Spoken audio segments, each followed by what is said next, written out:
بے حد حمد و ثنا اور اس کے پیارے حبیب امام الانبیاء فخر الانبیاء تاجدار انبیاء آقا نامدار مدنی تاجدار حامی بے کساں والی دو جہاں شہنشاہ حسینہ حضور سرور سروراں مالک کون و مکان احمد مجتبی حضرت محمد مصطفیٰ صلی اللہ تعالی علیہ وآلہ وسلم کی ذات بابرکات پر لاتعداد بے شمار ہدیہ درود و سلام پیش کرنے کے بعد انتہائی واجب القدر والاحترام میرے بزرگوں، میرے دوستوں، عزیز سامعین کرام، اللہ رب العزت کی عطا کردہ توفیق سے آپ اور میں ایک مرتبہ پھر نماز جمعۃ المبارک کی ادائیگی کے لیے اللہ کے پاکیزہ اور مقدس گھر کے اندر جمع ہو رہے ہیں۔ دعا ہے خالق لم یزل آپ کی اور میری اس حاضری کو اپنی بارگاہ میں قبول فرما کر ہم سب کے لیے بخشش کا ذریعہ بنائے اور اللہ تعالی دین اور دنیا کی بھلائیاں نصیب فرمائے۔ سامعین محترم، آج جمعۃ المبارک کا دن بھی ہے اور 27 رجب المرجب شریف بھی ہے، تو گزشتہ رات شب معراج کی رات گزری ہے، تو پچھلے جمعۃ المبارک میں بھی معراج شریف کے حوالے سے گفتگو ہوئی، تو میں نے عرض کی تھی کہ انشاءاللہ اگلے جمعۃ المبارک میں یہیں سے دوبارہ بیان شروع ہوگا، انشاءاللہ ہم وہیں سے اپنی گفتگو شروع کریں گے۔ اس سے پہلے ایک دو باتیں میں کرنا چاہتا ہوں کہ اللہ کے پاک نبی حضرت موسیٰ علیہ السلام نے اللہ کی بارگاہ میں عرض کی کہ مولا میں تجھے دیکھنا چاہتا ہوں، مولا میں تیرا دیدار کرنا چاہتا ہوں۔ کئی بار رب تعالیٰ کی بارگاہ میں عرض کی تو اللہ نے فرمایا کہ اے پاک موسیٰ لن ترانی، تو ہرگز مجھے نہیں دیکھ سکتا۔ اور یہاں پر علماء فرماتے ہیں، مفسرین فرماتے ہیں کہ اللہ نے یہ نہیں کہا کہ اے موسیٰ مجھے کوئی بھی نہیں دیکھ سکتا، اللہ نے فرمایا اے پاک موسیٰ تم نہیں دیکھ سکتے، ہاں تیرے بعد میرا محبوب آنے والا ہے جو مجھے دیکھے گا، میرے جلووں کا نظارہ کرے گا۔ بار بار اصرار کیا گیا کہ یا مولا اپنا دیدار عطا فرما، آگے سے جواب ملتا ہے لن ترانی، اے موسیٰ تو نہیں دیکھ سکتا۔ پھر آخر حضرت پاک موسیٰ علیہ السلام کو فرمایا گیا کہ اس پہاڑ کی طرف دیکھو، پہاڑ کی طرف دیکھا، اللہ تعالیٰ نے اپنی تجلی کا نظارہ جب اس پہاڑ پر ڈالا تو پہاڑ بھی ریزہ ریزہ ہو گیا، اور پاک موسیٰ علیہ السلام آپ نے جب اس پہاڑ کا نظارہ کیا تو آپ کا چہرہ مبارک اتنا زیادہ نورانی ہو گیا اور خوبصورت ہو گیا، نور اس کے اندر اتنا زیادہ آ گیا کہ آپ پھر اپنے چہرے کو ڈھانپ کر رکھتے تھے، کوئی آپ کے چہرے کا دیدار کرتا تو وہ بھی بے ہوش ہو جاتا تھا۔ تو جس نے اللہ کے جلووں کی ایک جھلک پہاڑ پر جو ہے وہ اللہ نے ڈالی، اس پہاڑ کا نظارہ کیا، ان کا یہ عالم ہے۔ تو جس تیرے اور میرے لجپال آقا صلی اللہ علیہ وسلم نے خود اللہ تعالیٰ کے جلووں کا نظارہ کیا ہے، اس آقا کی شان اور عظمت کا کیا عالم ہوگا۔ سامعین محترم، اللہ نے فرمایا لن ترانی، اے موسیٰ تم مجھے نہیں دیکھ سکتے، ہرگز نہیں دیکھ سکتے، اور یہ نہیں فرمایا کہ کوئی بھی نہیں دیکھ سکتا، فرمایا میرے محبوب آئے گا جو تیرے بعد میرا دیدار کرے گا۔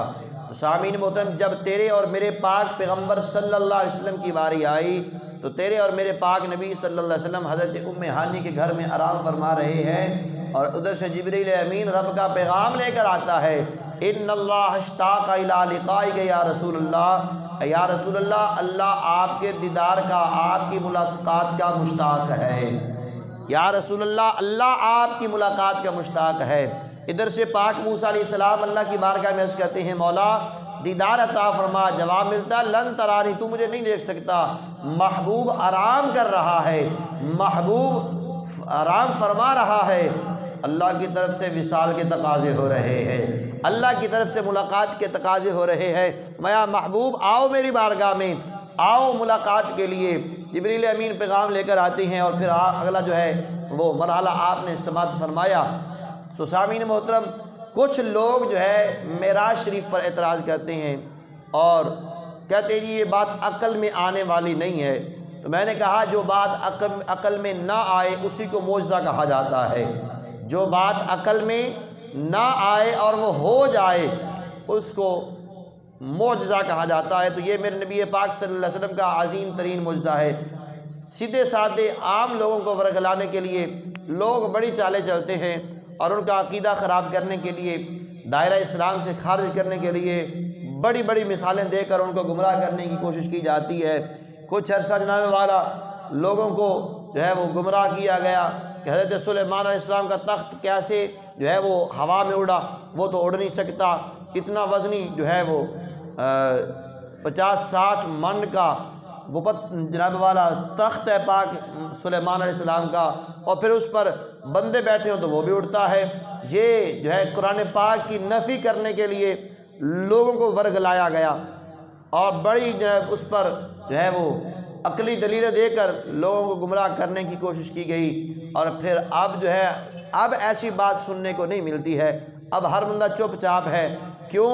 اس لیے کہ اب روزانہ جہاز اڑتے دیکھتے ہیں، اب روزانہ جو ہے وہ سائنس کا کمال دیکھ رہے ہیں، اور وہ تو جناب والا خود تخت اڑتا تھا، اور یہ 40 جو ہے روزانہ کئی جہاز جو ہے وہ اڑ رہے ہیں، اور پھر اکیلے جہاز نہیں اڑ رہے، جو ہے کئی ہزار من جو ہے وہ وزن ہوتا ہے، کئی منوں وزن جو ہے اس پر لدا ہوتا ہے، کم سے کم جو ہے وہ 1.5 سے 2 من کا بندہ ہوتا ہے، وہ پھر کئی 100 کے حساب سے بندے اس میں سوار ہیں، اور پھر جناب والا اس کے بعد اس کا اپنا وزن ہے، اور پھر جب پائلٹ جو ہے وہ اوپر جا کر اعلان کرتا ہے کہ ہم تقریباً 38,000 یا اس سے بھی کہیں زیادہ فٹ کی بلندی پر ہم اڑ رہے ہیں، تو اس وقت جو ہے وہ سمجھ آ جاتا ہے کہ پاک سلیمان علیہ السلام کا تخت کیسے ہوا میں اڑتا تھا۔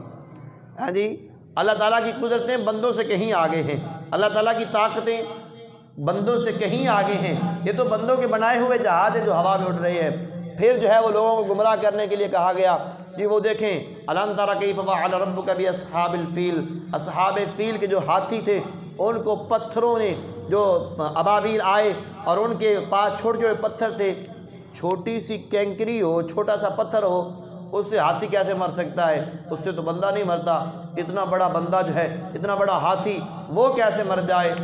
تو یہاں بھی عقل کو لڑایا گیا، اور پھر اب جو ہے اس بات کا بھی جو ہے وہ سمجھ میں آ گیا کہ جب چھوٹی سی گولی جو ہے بندے کے آر پار ہوتی ہے اور بندے کو جو ہے ختم کر کے رکھ دیتی ہے، تو پھر ماننے پہ مجبور ہو گئے کہ جب کوئی چیز پریشر کے ساتھ آتی ہے تو وہ کام کر دکھاتی ہے، کوئی چیز پریشر کے ساتھ آئے تو وہ کام اپنا کر دیتی ہے۔ تو اسی طرح جو ہے وہ نبی پاک صلی اللہ علیہ وسلم کی معراج پاک کے حوالے سے بھی لوگوں نے طرح طرح کے جو ہے وہ قصے، طرح طرح کی کہانیاں بنائیں اور اعتراضات کیے، بھی یہ کیسے ہو سکتا ہے کہ انسان ہو اور آسمان کی طرف اڑ جائے، کیسے ہو سکتا ہے؟ تو اب جب لوگ چاند سے ہو کر بھی آ گئے ہیں اور انہوں نے کہا کہ اب چاند سے بھی آگے جایا جا سکتا ہے، انسان چاند سے بھی آگے جا سکتا ہے، تو اب زبانیں بند ہیں، تو پتہ چلا کہ میرے آقا کریم صلی اللہ علیہ وسلم کا عظیم معجزہ معراج یہ عقل مانے یا نہ مانے، مومن کا کام ہے کہ سر کو جھکائے اور آقا کی شانیں اور عظمتیں مانتا چلا جائے۔ الذین یؤمنون بالغیب، یہ ایمان والوں کی نشانی ہے کہ وہ غیب پر بھی مان لے آتے ہیں۔ تو سامعین محترم، نبی پاک صلی اللہ علیہ وسلم نے مسجد اقصیٰ میں سارے نبیوں کو نماز پڑھائی، سارے نبی رسول پیغمبر سارے کے سارے وہاں پر موجود ہیں۔ تیرے اور میرے پاک پیغمبر صلی اللہ علیہ وسلم کا جبریل امین نے ہاتھ پکڑا اور مصلی امامت پہ کھڑا کر دیا۔ نبی پاک صلی اللہ علیہ وآلہ وسلم نے سارے انبیاء کو نماز پڑھائی، بڑی بڑی شانوں والے، بڑی بڑی عظمتوں والے، بڑے بڑے حسن و جمال والے نبی رسول پیغمبر صفیں باندھ کر کھڑے ہیں۔ تیرے اور میرے لجپال آقا صلی اللہ علیہ وآلہ وسلم مصلی امامت پر ہیں، اور سرکار مصلی امامت پر کھڑے ہو کر سارے انبیاء کو نماز پڑھا رہے ہیں۔ محبت کے ساتھ کہہ دیں ذرا سبحان اللہ۔ عظمتوں کے نگینے جڑے ہیں، نام نبیوں کے بے شک بڑے ہیں، عظمتوں کے نگینے جڑے ہیں، نام نبیوں کے بے شک بڑے ہیں، مقتدی بن کے پیچھے کھڑے ہیں، جو پہلے سے آئے ہوئے ہیں، مقتدی بن کے پیچھے کھڑے ہیں، جو پہلے سے آئے ہوئے ہیں۔ تیرے اور میرے پاک پیغمبر صلی اللہ علیہ وآلہ وسلم نے سارے انبیاء کو نماز پڑھائی، سارے انبیاء کو نماز پڑھانے کے بعد پھر انبیاء کرام علیہ السلام نے اپنی اپنی باری پر جناب والا خطاب کیا، پھر سارے نبیوں نے خطبے ارشاد فرمائے، حضرت پاک موسیٰ علیہ السلام، حضرت عیسیٰ علیہ السلام، حضرت یوسف علیہ السلام، حضرت جناب والا ابراہیم خلیل اللہ اور پاک آدم علیہ السلام، سب انبیاء نے خطبے ارشاد فرمائے۔ آخر کے اندر تیرے اور میرے پاک پیغمبر صلی اللہ علیہ وسلم نے خطبہ ارشاد فرمایا، میں تمام تعریفیں اس اللہ کے لیے ہیں جس اللہ نے مجھے رحمت للعالمین بنایا ہے، اور اس اللہ نے جس اللہ نے مجھے جناب والا شاہد مبشر اور نذیر بنا کر اس دنیا کے اندر مبعوث فرمایا، اس اللہ کے لیے تمام تعریفیں ہیں۔ خالق کائنات کی حمد و ثنا بیان کرنے کے بعد تیرے اور میرے پاک پیغمبر صلی اللہ علیہ وسلم نے فرمایا، اللہ تعالیٰ نے مجھے عزتیں، عظمتیں، رفعتیں اور شانیں عطا فرمائی ہیں، اور فرمایا میری امت کو بھی اللہ نے بہت ساری عزتیں اور عظمتیں عطا فرمائی ہے، میری امت کو بھی اللہ تعالیٰ نے جناب والا عزتیں عطا فرمائی۔ فرمایا کنتم خیر امت اخرجت للناس، فرمایا تم بہترین امت ہو، فرمایا میری امت کے لیے اللہ نے پوری روئے زمین کو مسجد بنا دیا ہے، اور میری امت کے لیے اللہ تعالیٰ نے میری امت کے لیے خالق کائنات نے مٹی کو پانی کے قائم مقام کر دیا، اور بھی بہت ساری شانیں اور عظمتیں تیرے اور میرے پاک پیغمبر نے اس امت کی بیان فرمائی، اپنے فضائل بیان فرمائے۔ جب نبی پاک صلی اللہ علیہ وسلم نے خطبہ ارشاد فرمایا، جب آپ کا خطبہ ختم ہوا تو حضرت ابراہیم خلیل اللہ کھڑے ہوئے، فرمایا لہذا فضلکم محمدا، میں ان تمام فضیلتوں کی وجہ سے اللہ نے محمد مصطفیٰ کو ہم سب پر فضیلتیں عطا فرمائی ہے۔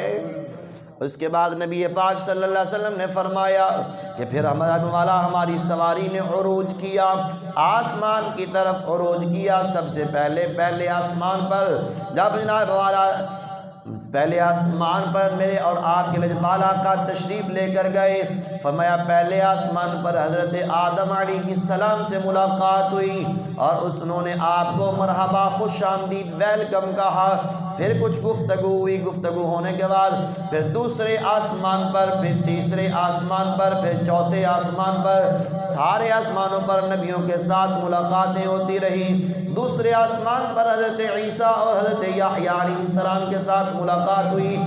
تیسرے آسمان پر حضرت یوسف علیہ السلام کے ساتھ، چوتھے آسمان پر حضرت ہارون علیہ السلام کے ساتھ، پانچویں آسمان پر نائب والا حضرت موسیٰ کلیم اللہ کے ساتھ، چوتھے آسمان پر حضرت ادریس، اور پانچویں پر حضرت جناب والا ہارون علیہ السلام، چھٹے آسمان پر حضرت موسیٰ کلیم اللہ کے ساتھ ملاقات ہوتی ہے۔ چھٹے آسمان پر اللہ کے پاک نبی حضرت ابراہیم خلیل اللہ جلوہ گر ہیں۔ ساتویں آسمان پر حضرت ابراہیم بیت المعمور کے ساتھ سہارا لگا کر بیٹھے ہیں۔ جب تیرے اور میرے پاک نبی صلی اللہ علیہ وسلم ساتویں آسمان پر پہنچے، پاک ابراہیم علیہ السلام کے ساتھ ملاقات ہوئی تو انہوں نے آپ کو خوش آمدید کہا، اہلا و سہلا، مرحبا کہا، اور عرض کیا، اے اللہ کے پاک نبی، اے پیارے محمد صلی اللہ علیہ وسلم، اپنی امت کو میرا سلام دیجئے گا۔ حضرت پاک ابراہیم علیہ السلام نے ساتویں آسمان سے تیرے اور میرے پاک نبی صلی اللہ علیہ وسلم کے ذریعے آپ کو اور مجھے سلام بھیجا ہے، اور حضور کی امت کو سلام بھیجا ہے، اور فرمایا کہ اپنی امت کو بتا دینا کہ اللہ کی جنت بڑی خوبصورت ہے، اللہ کی جنت بڑی خوبصورت ہے، اور فرمایا کہ وہاں کے جو بیل بوٹے ہیں وہ اللہ کی تسبیح اور تحلیل ہیں، سبحان اللہ والحمد للہ ولا الہ الا اللہ واللہ اکبر ولا حول ولا قوۃ الا باللہ العلی العظیم۔ اللہ کی حمد و ثنا، اللہ کی عزت عظمتیں اور شانیں اور رفعتیں، اللہ کی تسبیحات، یہ جنت کے بیل بوٹے ہیں۔ سامعین محترم، اس کے بعد پھر بیت المعمور میں نبی پاک صلی اللہ علیہ وسلم نے سارے فرشتوں کو نماز پڑھائی، وہاں پر فرشتوں نے میرے آقا کی اقتداء میں نماز پڑھی ہے۔ اس کے بعد سرکار فرماتے ہیں پھر ہماری سواری نے جو ہے وہ آگے عروج کیا تو ہم سدرۃ المنتہا پر پہنچے۔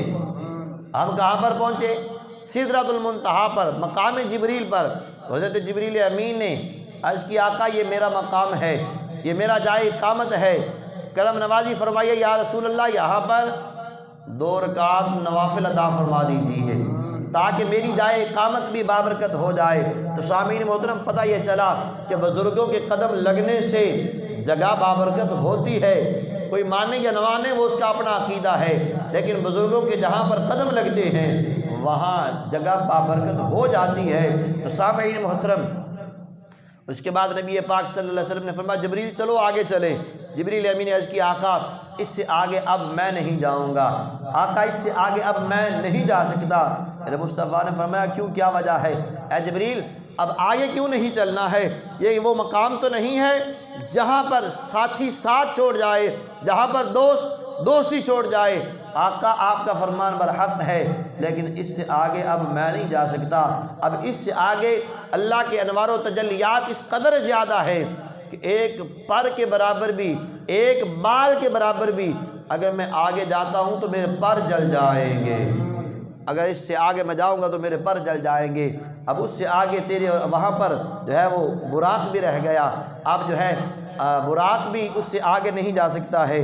اب جبریل امین بھی رک گئے ہیں۔ سامعین محترم، سی راز میراج محبتاں دا نہیں سی کسے دی سمجھ وچ آن والا۔ واپس سے بولیں ذرا سبحان اللہ۔ سی راز میراج محبتاں دا نہیں سی کسے دی سمجھ وچ آن والا، بازے آکھ دے کیویں گیا بنا دروازیاں دے او جان والا۔ ہاں جی، بازے آکھ دے کیویں گیا بنا دروازیاں دے او جان والا،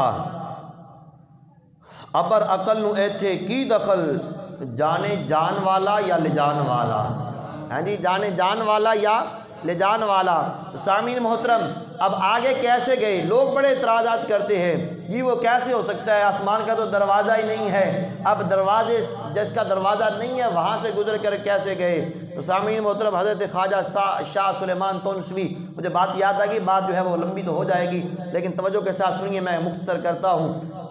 خواجہ سلیمان تونسوی آپ سے کسی نے، آپ جو ہے وہ بیٹھے تھے مریدوں کی محفل میں، تو وہاں پر آپ سے کسی نے جو ہے وہ اعتراض کیا، کہا جی یہ کیسے ہو سکتا ہے، سمجھ میں نہیں آتا، عقل میں نہیں آتا کہ حضور بنا دروازوں کے کیسے گزر گئے، اور پھر جو ہے ایک رات میں اتنا لمبا سفر طے کر کے کیسے آ گئے۔ آپ کے پاس ایک بندہ بیٹھا تھا اور وہ بندہ جو ہے آپ کو پہلے وہ جو بندری کا کھیل ہوتا ہے نا مداریوں والا، وہ کھیل دکھا چکا تھا، اپنا تماشا دکھا چکا تھا۔ آپ نے اس کو بلایا اور فرمایا جو کھڑکی ہے نا اس کے اندر چلا جا۔ وہ اندر گیا، آپ نے دروازہ بند کر دیا۔ جو ہی دروازہ بند ہوا تو اسے کچھ اور ہی دنیا نظر آنے لگی، وہ کسی اور ہی دنیا میں چلا گیا۔ اب وہ دوسری دنیا میں ہے اور وہاں پر جو ہے وہ سوچ رہا ہے میں کیا کروں۔ آخر اس نے اپنا محنت مشقت شروع کر دی، اپنی محنت کرنا شروع کی۔ جب کرنے کے بعد پھر جو ہے وہ اس نے اپنا مکان بنایا، گھر بنایا، وہاں پر شادی کر لی۔ شادی کرنے کے بعد اب وہاں پر اس کے بچے بھی ہو گئے۔ کچھ عرصہ کے بعد وہیں اسی کھڑکی سے جب اس کا گزر ہوا نا تو خواجہ صاحب نے فرمایا بس واپس آ جا، میں واپس آ جا۔ جب وہ واپس آیا تو وہ حیران رہ گیا کہ اتنا عرصہ میں گزار کے بھی آیا اور یہاں پر تو وہی محفل لگی ہوئی ہے، یہاں پر تو وہی محفل ہے، وہی لوگ ہیں، میری بندری بھی ویسے کی ویسے کھڑی ہے۔ اب وہ بندہ پریشان ہے۔ فرمایا کہ یہ تو ان کے غلاموں کی شان کا عالم ہے، وہ اگر چاہیں تو کسی کو اتنا کچھ دکھا سکتے ہیں، میرے آقا کی شان کا کیا عالم ہوگا، میرے آقا کی شان کا کیا عالم ہوگا۔ تو سامعین محترم، یہاں عقل کو مجال نہیں ہے، یہاں عقل کو دخل نہیں ہے کہ وہ کیسے یوں کہ چنانچہ کس طرح، نہیں، یہاں پر بس سر تسلیم خم ہے کہ میرے آقا کی شانیں اور عظمتیں اللہ نے عطا فرمائی ہیں، اللہ لے جانے والا ہے، محبوب جانے والا ہے، ہم اور آپ کون ہوتے ہیں؟ چونکہ چنانچہ یوں نہیں تھا تو یہ ایسے تھا، تو یہ تھا وہ تھا، ہم نہیں یہ بات کر سکتے۔ سامعین محترم، نبی پاک صلی اللہ علیہ وسلم اب آگے کیسے گئے؟ مختلف اقوال ہے، کوئی کہتا ہے آگے جو ہے وہ رف لے گیا، کوئی کہتے ہیں ایک اور فرشتہ آیا وہ لے گیا، لیکن شیخ سعدی رحمۃ اللہ علیہ نے کمال کیا، آپ فرماتے ہیں بلغ العلا بکمالہ، جس کو سمجھ لگی ہے ذوق سے بولے سبحان اللہ۔ شیخ سعدی کہتے ہیں بلغ العلا بکمالہ کشف الدجا بجمالہ حسنت جمیع خصالہ صلوا علیہ وآلہ۔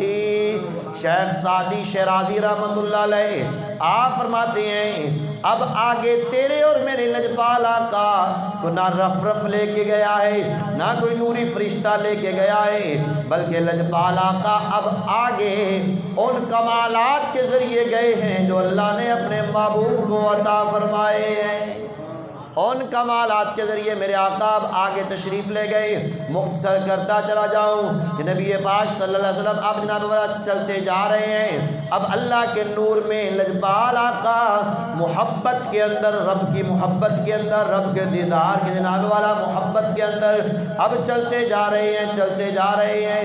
نبی پاک صلی اللہ علیہ وسلم فرماتے ہیں کہ ایک مقام آیا جس مقام پر میرے دل کے اندر جناب والا کچھ وحشت پیدا ہوئی۔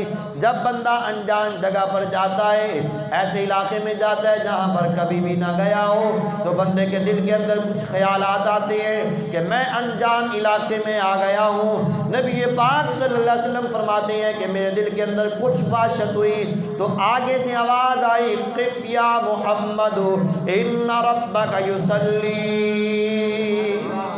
اے محمد ذرا ٹھہر جائیے۔ فرماتے ہیں ابو بکر کی آواز آئی، آگے سے ابو بکر کی آواز آتی ہے، میرے یار اجغار کی آواز آتی ہے کہ اے محمد ذرا ٹھہر جائیے، آپ کا رب صلاۃ پڑھ رہا ہے، آپ کا رب صلاۃ پڑھ رہا ہے۔ فرماتے ہیں جب ابو بکر کی آواز آئی تو میری توجہ اس طرف گئی کہ صدیق مجھ سے بھی پہلے یہاں کیسے آ گیا ہے، صدیق مجھ سے بھی پہلے یہاں کیسے آیا؟ اور فرماتے ہیں پھر میرے دل میں خیال آیا کہ رب تعالی نماز کون سی پڑھ رہا ہے؟ آواز جو آتی ان ربک یصلی، اے محبوب آپ کا رب صلاۃ پڑھ رہا ہے۔ فرماتے ہیں جب میرے دل میں یہ خیال آیا کہ رب کون سی صلاۃ پڑھ رہا ہے، رب کون سی نماز پڑھ رہا ہے، تو آگے سے آواز آئی اے پیارے حبیب ذرا قرآن کی آیت مبارکہ پڑھیے جس کے اندر اللہ فرماتا ہے وَالَّذِي يُصَلِّي عَلَيْكُمْ وَمَلَائِكَتُهُ لِيُخْرِجَكُمْ مِنَ الظُّلُمَاتِ إِلَى النُّورِ۔ رب کی صلاۃ اپنے بندوں پر رحمت ہے، میرا محبوب آپ کا رب آپ پر درود بھیج رہا ہے، آپ کا رب آپ پر رحمتیں نازل فرما رہا ہے۔ اور فرمایا اے محبوب یہ جو آپ کو ابو بکر کی آواز آئی ہے یہ میں نے فرشتہ پیدا کیا ہے، جو فرشتہ ابو بکر کی آواز میں آپ کو جناب والا یہ آواز دے رہا ہے تاکہ آپ انس حاصل کریں، آپ کی مانوسیت ہو جائے۔ تو سامعین محترم نبی پاک صلی اللہ علیہ وسلم فرماتے ہیں اس کے بعد پھر کیا ہوا؟ آگے سے آواز آئی اذن یا خیر البریہ، ایسا کائنات کے بہترین انسان، اے کائنات کے سب سے بہتر ذرا قریب آ جا، ادنو یا خیر البریہ ذرا قریب آئیے، ادنو یا احمد ذرا اور قریب آ جائیے، ادنو یا محمد اے محمد ذرا اور قریب آ جائیے۔ اب وہ جلوے کتنے قریب ہوئے؟ رب کا قرآن کہتا ہے ثم دنا فتدلی فکان قاب قوسین او ادنا۔ باتیں پھر رب تعالیٰ نے وہ جلوے اور قریب کیے اور قریب کیے، اتنا قریب ہو گئے جس طرح کے دو کمانیں ہوتی ہیں، دو کمانیں آپس کے اندر مل جاتی ہیں، میں جلوہ قریب سے قریب تر ہو گیا۔ فَأَوْحَىٰ إِلَىٰ عَبْدِهِ مَا أَوْحَىٰ۔ پھر رب تعالیٰ نے وحی فرمائی اپنے محبوب پر، جو اس نے وحی فرمائی، یہ خالق کائنات کا قرآن کہتا ہے۔ اللہ نے پھر اپنے محبوب کے ساتھ راز و نیاز کی باتیں کی، اور اللہ نے فرمایا اے محبوب، جب کوئی محب اپنے محبوب کے پاس آتا ہے، طالب اپنے مطلوب کے پاس آتا ہے، جب کوئی دوست کے پاس آتا ہے تو کوئی نہ کوئی تحفہ لے کر آتا ہے۔ محبوب بتا تو صحیح، آج تم میرے پاس کیا لے کر آئے ہو؟ محبوب آئے ہو تو کیا لے کر آئے ہو؟ تو محبوب دو عالم نے عرض کی آقا، آج کی مولا، آج تیری بارگاہ میں وہ لے کر آیا ہوں جو تیرے پاس نہیں ہے۔ آج تیری بارگاہ میں وہ لے کر آیا ہوں جو تیرے پاس نہیں ہے۔ فرمایا وہ کون سی چیز ہے جو میرے پاس نہیں ہے؟ عرض کی التحیات للہ والصلوات والطیبات۔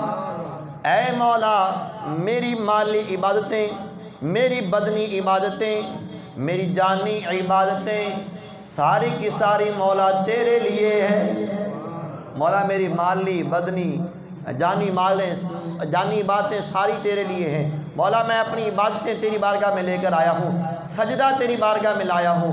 جب تیرے اور میرے پاک محبوب نے رب تعالیٰ کی بارگاہ میں اپنی عجز اور انکساری کا اظہار فرمایا تو اللہ نے خوش ہو کے فرمایا السلام علیکہ ایھا النبی ورحمۃ اللہ وبرکاتہ۔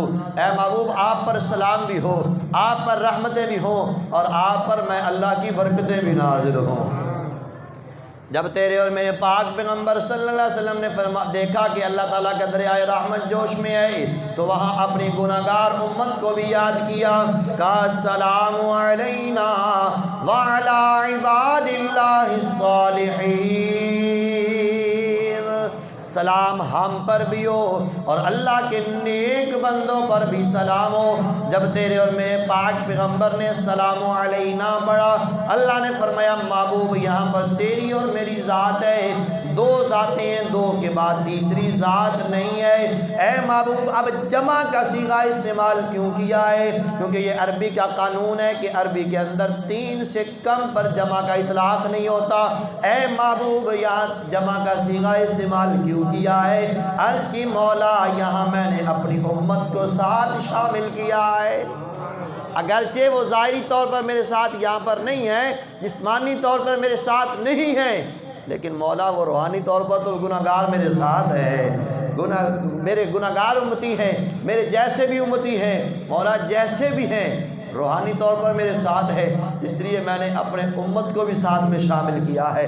پھر اللہ تعالیٰ کی بارگاہ سے جو ہے وہ صدا آئی کہ اے محبوب مانگو کیا مانگتے ہو، مانگو کیا مانگنا ہے؟ عرض کی مولا میری امت بڑی گناہگار ہے، اپنی امت کی بخشش چاہتا ہوں۔ اے نبی کے دین سے غداری کرنے والوں، اے نبی کے دین سے بے وفائیاں کرنے والوں، ذرا سنو تو صحیح، جب محبوب کے پاس جاتا ہے تو پھر اپنے لیے ہی کچھ مانگتا ہے۔ آپ کو اور مجھے جب کوئی کہے کہ آپ کو کیا چاہیے تو ہم اپنے لیے مانگتے ہیں، محبوب نے اپنے لیے نہیں مانگا، تیرے اور میرے لیے مانگا ہے۔ کبھی تنہائی میں بیٹھ کر سوچ تو صحیح، جس محبوب نے رب کے قرب میں جا کر بھی تجھے اور مجھے یاد رکھا ہے، ہم نے اس محبوب کے ساتھ کیا وفا کی ہے۔ اور حضرت داتا گنج بخش علی حجویری رحمۃ اللہ علیہ آپ فرماتے ہیں رب تعالیٰ کے قرب میں جا کر کوئی واپس آنے کی خواہش نہیں کرتا۔ آپ اور میں مدینہ چلے جائیں، بیت اللہ شریف چلے جائیں تو دل چاہتا ہے اب یہاں سے واپس نہ جائیں، دل چاہتا ہے کہ اب یہیں پر زندگی بسر ہو جائے، لیکن رب کے قرب میں جا کر حضور واپس آ گئے۔ کیوں واپس آئے؟ فرماتے ہیں کہ تیرے اور میرے پاک نبی امت کی محبت میں واپس آئے ہیں۔ حضور نبی پاک صلی اللہ علیہ وسلم تیری اور میری محبت میں رب کے قرب سے واپس آئے ہیں، اور رب کی بارگاہ سے عرض کرتے ہیں مولا میری امت گناہگار ہے، اپنی امت کی بخشش چاہتا ہوں۔ دوسری بار پھر اعلان ہوا اے محبوب میں نے 70,000 گناہگاروں کو تیرے لیے بخش دیا ہے، محبوب مانگو اور کیا مانگتے ہو؟ عرض کی مولا میری امت بڑی گناہگار ہے اور بخشش چاہتا ہوں۔ ایک بار نہیں، دو بار نہیں جناب والا، علماء کہتے ہیں 700 مرتبہ اللہ کی بارگاہ سے خطاب ہوا، اے محبوب مانگو کیا مانگتے ہو؟ تیرے اور میرے پاک پیغمبر نے عرض کی مولا میری امت گناہگار ہے، میری امت کو بخش دے، مولا میں اپنی امت کی بخشش چاہتا ہوں۔ 700 مرتبہ تیرے اور میرے پاک نبی نے تیرے اور میرے لیے بخشش کی دعائیں مانگی ہیں۔ آج ہم ہیں کہ اپنے نبی کے جناب والا نہ طریقے پر عمل کرتے ہیں، نہ سنت پر عمل کرتے ہیں، نہ نبی کریم صلی اللہ علیہ وسلم سے کے دین سے وفا کرتے ہیں، نہ نبی سے وفا کرتے ہیں۔ ذرا ہمیں اپنے گھر-بار میں جھانکنا ہوگا، اپنے آپ کا محاسبہ کرنا ہوگا کہ ہم نے اپنے نبی سے کتنی وفا کی ہے۔ وہ نبی تو معراج کی رات رب تعالیٰ کی بارگاہ میں جا کر بھی ہمیں نہیں بھولا ہے، ہماری بخشش کی التجائیں اور دعائیں رب کی بارگاہ میں بیٹھ کر بھی ہماری بخشش مانگ رہا ہے۔ ہم نے اپنے نبی کے لیے کیا ہے، یہ ہمیں اپنا محاسبہ کرنا ہوگا۔ گفتگو میں ختم کرنا چاہتا ہوں کہ پھر رب تعالیٰ نے اپنے محبوب کے ساتھ راز اور نیاز کی باتیں کی ہیں۔ وہ کیا باتیں ہوئیں یا رب تعالیٰ جانتا ہے یا رب کا محبوب جانتا ہے؟ وہ رب جانتا ہے یا رب کا محبوب جانتا ہے؟ فرمایا اے محبوب میں یہ 50 نمازوں کا تحفہ ہے، میں نے تیری امت کے لیے تجھے عطا فرمایا، جاؤ یہ لے جاؤ اور اپنی امت کو یہ 50 نمازیں میری طرف سے حکم دے دو، عطا کر دو۔ نبی پاک صلی اللہ علیہ وسلم واپس آ رہے ہیں، حضرت موسیٰ علیہ السلام کے ساتھ ملاقات ہوئی۔ میرے مصطفیٰ نے فرمایا کہ حضرت موسیٰ علیہ السلام نے پوچھا یا رسول اللہ رب تعالیٰ نے آپ کی امت کے لیے کیا تحفہ عطا فرمایا؟ تو فرماتے ہیں میرے مصطفیٰ نے فرمایا کہ میں نے کہا کہ 50 نمازوں کا تحفہ ملا ہے۔ عرض کی کہ اے پاک محمد صلی اللہ علیہ وسلم میں نے بنی اسرائیل کو آزمایا ہے، آپ سے پہلے آزما چکا ہوں، آپ کی امت کے لیے 50 نمازیں زیادہ ہیں۔ رب تعالیٰ کی بارگاہ میں واپس جائیے اور تخفیف کرا کے لائیے۔ حضور واپس تشریف لے گئے، 5 نمازیں کم ہو گئی۔ پھر پاک موسیٰ علیہ السلام کے ساتھ ملاقات ہوئی تو پاک موسیٰ علیہ السلام نے عرض کی آقا یہ بھی زیادہ ہیں، پھر جائیے۔ پھر حضور گئے، 5 پھر کم ہو گئی۔ اسی طرح بار بار آنا جانا ہوتا رہا، ہر مرتبہ میں 5 نمازیں جو ہے وہ کم ہوتی چلی گئیں، اور آخر میں جب 5 رہ گئیں تو نبی پاک صلی اللہ علیہ وسلم نے فرمایا کہ اب مجھے رب تعالیٰ کی بارگاہ میں جاتے ہوئے حیا محسوس ہوتی ہے، اب 5 نمازیں میں اپنی امت کے لیے لے کر جاؤں گا۔ رب تعالیٰ فرماتا ہے لا تبدیل لکلمات اللہ، فرمایا میرے کلمات تبدیل نہیں ہوتے ہیں، میں محبوب تو محبوب ہے، تیرا بار بار میری بارگاہ میں آنا اور نمازوں کا تخفیف کرانا، اور پھر تیرے لیے میں نے اپنے کلمات کو تبدیل کیا ہے، 50 سے 5 کر دی ہیں، لیکن کلمات رب کے تبدیل نہیں ہوتے ہیں۔ فرمایا محبوب میں نے تیرے لیے 50 سے 5 کر دی ہیں، کیونکہ میرا قانون ہے کہ میں اپنے کلمات تبدیل نہیں کرتا۔ محبوب تیری خاطر 50 سے میں نے 5 کی ہیں، اب جا اپنی محبوب اپنی امت کو بتا دے کہ تیری امت نمازیں 5 پڑھے گی، میں اللہ رحمت کا صفر لگا کر 50 کا ثواب عطا کروں گا۔ ہم سے تو 5 ہی نہیں پڑھی جاتی، اگر 50 ہوتی تو پھر کیا بنتا؟ ہاں جی، ہم تو 5 ہی نہیں پڑھتے ہیں، اگر 50 ہوتی تو پھر تو سامعین محترم یہ 5 نمازیں ہمیں پڑھنی چاہیے۔ 5 نمازوں کے بدلے میں اللہ ہمیں 50 کا ثواب عطا فرما رہا ہے۔ سامعین محترم ابھی گفتگو کافی باقی تھی، کیونکہ ٹائم پورا ہو گیا۔ اللہ کی بارگاہ میں دعا ہے اللہ تعالی ہم سب کو عمل کی توفیق نصیب فرمائے، اور نبی پاک صلی اللہ علیہ وسلم کا یہ جو عظیم معجزہ معراج شریف والا ہے اس کو ماننے کی، اور اس کے جو پہلو ہیں ان سب کو ماننے کی، اور پھر اس معراج کے اندر جو ہمیں تحفہ ملا ہے اس تحفے کو قبول کر کے اس پہ عمل کرنے کی بھی توفیق نصیب فرمائے۔ آمین وما علیہ الا البلاغ المبین۔ جن حضرات نے سنتیں ادا کرنی ہیں سنتیں ادا فرما لیں۔